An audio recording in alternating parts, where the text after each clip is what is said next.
మనస్సుని ముక్కలు చేసేసింది. 1945 నుంచి 1967లో గొంతు క్యాన్సర్తో ఓపెన్హైమర్ మరణించేదాకా పశ్చాత్తాపం నుంచి తేరుకోలేకపోయాడు.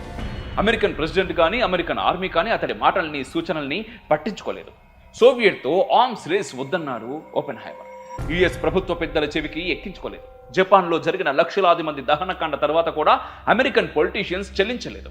ఆర్మీ ఆఫీసర్స్ అయ్యో పాపమని కూడా అనలేదు. పైగా ఆటం బాంబును మించిన హైడ్రోజన్ బాంబును కూడా వెంటనే అమెరికా పరీక్షించి చూసింది.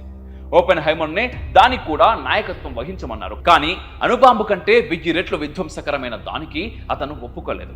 అతన్ని పక్కకు తప్పించి మరో శాస్త్రవేత్తతో ముందుకు సాగిపోయింది అమెరికన్ గవర్నమెంట్. యుఎస్ అణ్వాయుధాల దూకుడుకు కళ్ళెం వేయాలని సోవియట్ రష్యా రగిలిపోయింది. 1949లో యుఎస్ఎస్ఆర్ కూడా బాంబు పేల్చింది. కానీ అమెరికా వద్ద మాత్రమే ఉన్న ఆటం బాంబు ఫార్ములా సోవియట్కు ఎలా చేరింది? ఎవరు ఆ రహస్యాన్ని చేరవేశారు? ఈ ప్రశ్నలకు సమాధానంగా ఓపెన్హైమర్ పేరే వినిపించేది.